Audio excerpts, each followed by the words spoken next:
आज मैं आपको ऐसी घटना के बारे में बताने जा रहा हूँ जहाँ आप सोच भी नहीं सकते कि ऐसा भी हो सकता है। एक लड़की जिसकी शादी होने वाली थी और वो अचानक से गायब हो जाती है। और इसके बाद ट्रेन में जो उस लड़की के साथ घटना होती है उसे सुनकर आपकी रूह कांप जाएगी। हेलो दोस्तों, मैं आपके साथ विवेक चौधरी और आप देख रहे हैं क्राइम एक्टिविटीज की एक नई कहानी।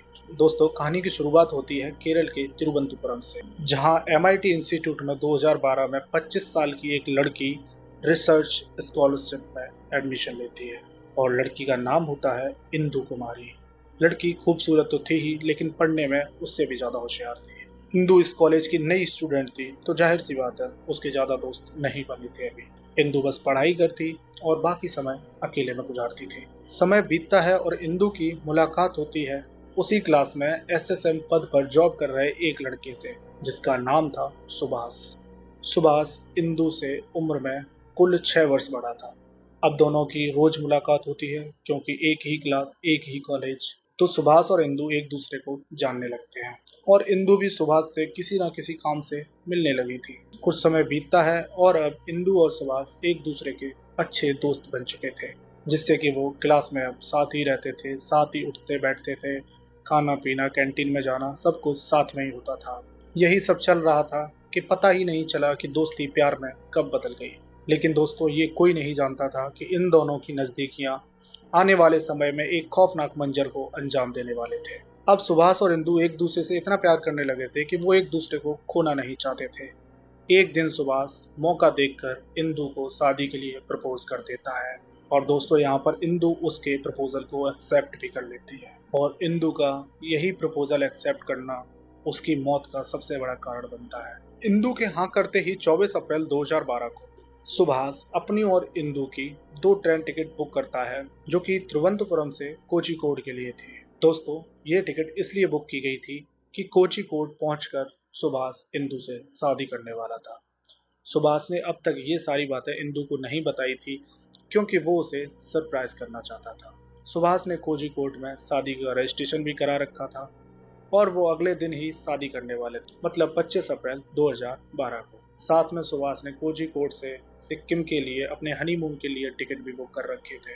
लेकिन सुभाष इंदु से अब तक यही बोल रहा था कि हम दोनों लोग कोझिकोड घूमने जा रहे हैं। तो इंदु उसे मना भी नहीं करती, क्योंकि वो लोग कई बार एक दूसरे के साथ बाहर घूमने जा चुके थे।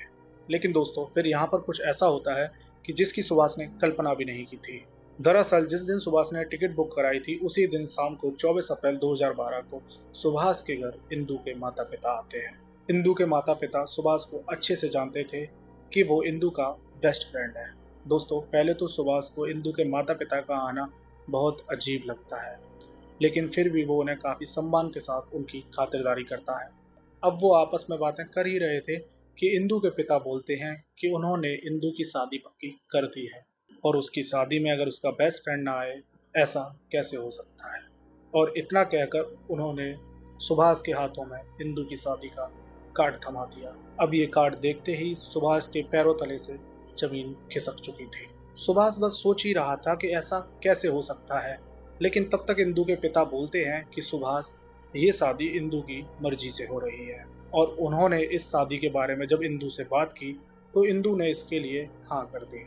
अब इतना कहकर इंदु के माता पिता वहां से चले जाते हैं। लेकिन इस सब के बारे में इंदु को कोई खबर नहीं थी कि उसके माता पिता सुभाष के घर गए हैं उसकी शादी का कार्ड देने। अगर इंदु को पहले से मालूम होता तो शायद वो अपने माता पिता को वहां जाने से रोक लेती। और अगर इंदु अपने माता पिता को यहाँ रोक लेती तो शायद ट्रेन में होने वाला हादसा भी टल जाता। दोस्तों, सुभाष बस यही सोच रहा था कि इंदु ने हाँ क्यों कर दी, और उसने जो शादी का प्लान बनाया था उसका क्या।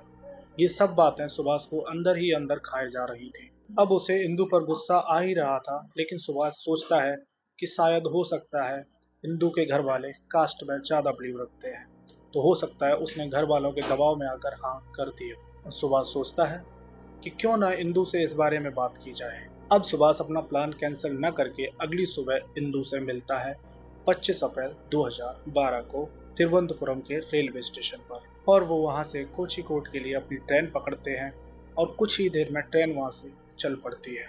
वो दोनों ट्रेन में आमने सामने सीट पर बैठे हुए थे। अब सुभाष उससे कल हुई घटना के बारे में पूछता है। सुभाष पूछता है कि आप, तुम्हारे माता पिता मेरे घर आए थे और उन्होंने मुझे तुम्हारी शादी का कार्ड दिया। इतना सुनते ही इंदु के चेहरे से चमक उड़ जाती है।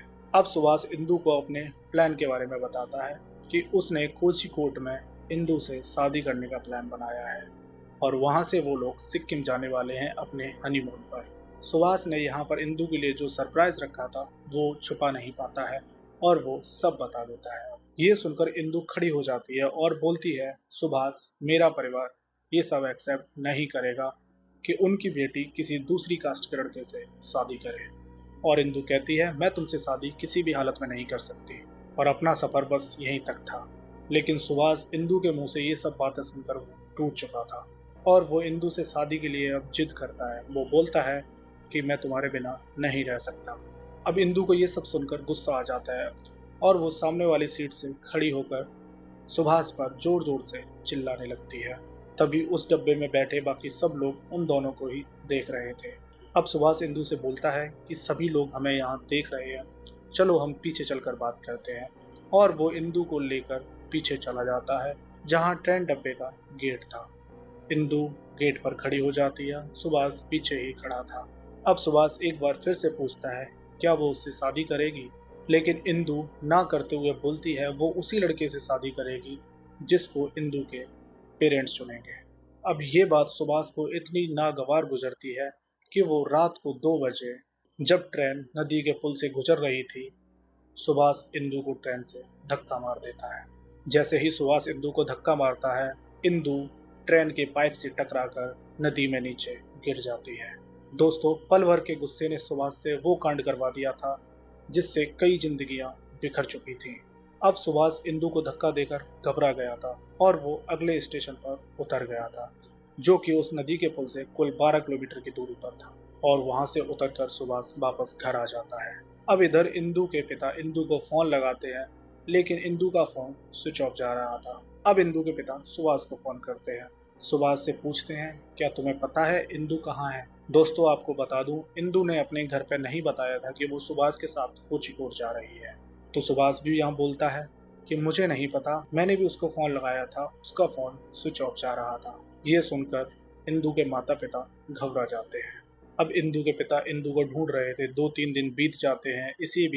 इसी बीच वो इंदु की गुमशुदगी की रिपोर्ट पुलिस में दर्ज करा देते हैं। करीब 2 दिन बाद उसी नदी के पुल पर कुछ मजदूर रेत निकाल रहे थे तो उन्हें एक लड़की की लाश मिलती है जिसका पीछे से सर फटा हुआ था। अब जब पुलिस सबकी पहचान करती है तो मालूम पड़ता है कि वो बॉडी इंदु की ही थी। पुलिस बॉडी का पोस्टमार्टम करा के इंदु के घर वालों को सौंप देती है और इस केस को सुसाइड केस बताकर केस को क्लोज कर देती है। पुलिस का मानना था कि कुछ समय बाद इंदु की शादी थी, हो सकता है लड़की शादी से खुश ना हो और उसने सुसाइड कर ली। लेकिन इंदु के पिता ये सब मानने को तैयार नहीं थे क्योंकि शादी इंदु की मर्जी से हो रही थी। अब इंदु के पिता वापस उसी नदी के पुल पर जाते हैं जहां पर उन्हें एक मजदूर एक ऐसी बात बताता है जिससे वो चौंक जाते हैं। इंदु के पिता नदी किनारे रहने वाले एक मजदूर से पूछते हैं कि उसने उस रात क्या देखा। वो बताता है कि साहब, रात को मैं यहीं सोता हूँ और जब ट्रेन आती है तो अचानक मेरी नींद खुल जाती है। उस दिन भी रात 2 बजे ट्रेन आ रही थी और मैं जाग गया था। मैं देखता हूँ एक लड़की ट्रेन के खंभे से टकराकर नीचे गिर जाती है, लेकिन वहीं मैं देखता हूँ कि उसी दरवाजे पर एक इंसान भी खड़ा है जो कि उस लड़की को गिरते हुए देख रहा है। इतना सुनकर इंदु के पिता के होश उड़ जाते हैं और वो उस मजदूर के बयानों को लेकर हाई कोर्ट पहुंच जाते हैं। कोर्ट ने केस को क्राइम ब्रांच को सौंप दिया और क्राइम ब्रांच की टीम फिर से एक बार इस केस में लग जाती है। जांच टीम देखती है कि चोट सर के पीछे लगी हुई है और यहाँ पर अगर कोई व्यक्ति सुसाइड करता है तो चोट सर के सामने लगनी चाहिए। अब टीम जांच करते हुए ट्रेन एजेंट तक पहुंच जाती है और दोस्तों, यहीं से पुलिस को मालूम पड़ता है कि इंदु की टिकट के साथ एक सुभाष नाम के लड़के की भी टिकट बुक की गई थी। अब पुलिस बिना देरी करे सुभाष को उठा लेती है, लेकिन सुभाष कुछ नहीं बताता है। वो बस इतना बोलता है कि वो और इंदु अच्छे दोस्त थे। लेकिन जब पुलिस अपने तरीके से पूछती है, यहाँ आप पुलिस का तरीका समझ ही रहे होंगे, लेकिन जब पुलिस अपने तरीके से पूछती है तब सुभाष बोलना शुरू करता है और सुभाष इस घटना के बारे में पूरा सच बता देता है। इंदु के पिता की इतनी मशक्कत के बाद उन्हें इंसाफ तो मिला, लेकिन 25 साल की बेटी का तो उन्हें जिंदगी भर झेलना पड़ेगा जिसकी वो शादी करना चाहते थे उसको वो शमशान अपने हाथों से ले गए थे।